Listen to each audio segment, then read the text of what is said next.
Welcome back, everyone. It's a crowded Republican Party for the governor's race, and we're less than 2 weeks away from the primary election. We're joined now live with Republican gubernatorial candidate Beau McCoy. And Senator McCoy, thank you for joining us tonight. We want to ask you first, right off the bat, we talked about your campaign, top priority, cutting taxes. Could you talk about that a little bit? Absolutely. I think it's vital to the future of our state.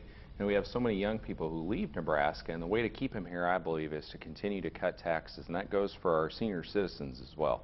And tell us about your Grow Nebraska plan. You said there's 3 different things that need to be completed, and if they aren't completed by the end of your term, you won't run again.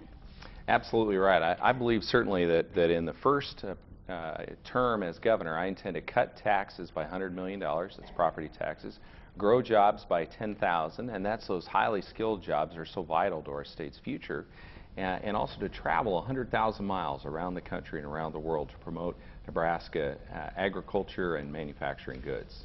And at last night's debate, there was kind of a back and forth about your growing jobs plan. I guess, how would you defend yourself regarding those number of jobs?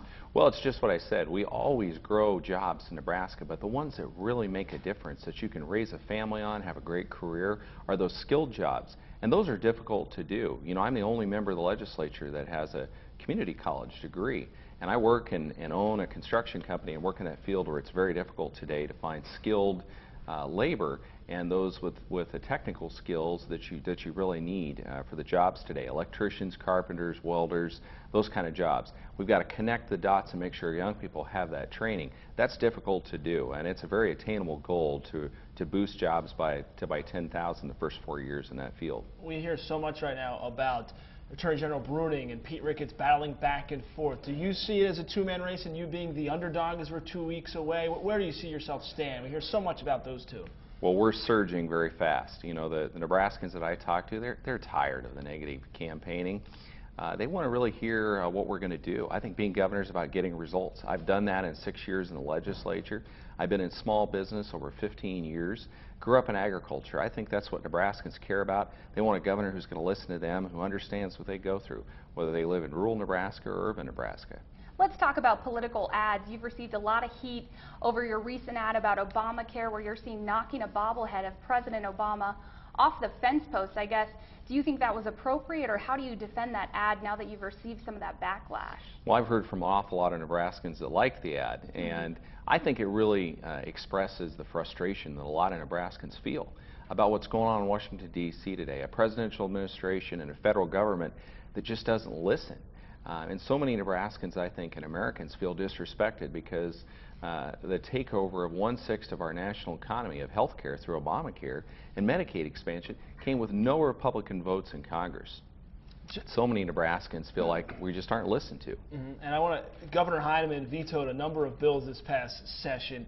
What are your thoughts on that? How would you handle it? And with taxes, was enough done by state legislatures, in your opinion? Well, I think maybe we made an awful lot of progress with taxes. You know, it started really last year when Governor Heineman and I really started the discussion about what can we do that's a bold concept about cutting taxes and growing our economy.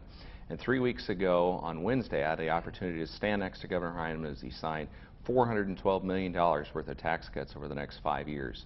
And that included things like cutting taxes for those on military pensions, Social Security income taxes. You know, it's something I care very much about, and I think we made a lot of progress. There's more yet to be done, and I intend to pick up that standard and carry it forward as the next governor of our state. All right, Senator McCoy, thank you so much for being here with us today. 11 days? Are you counting? Yes, yes, we're all counting. 11 days. Get out there and vote. I was just testing you. Thanks for being with us tonight. Thanks for having me today.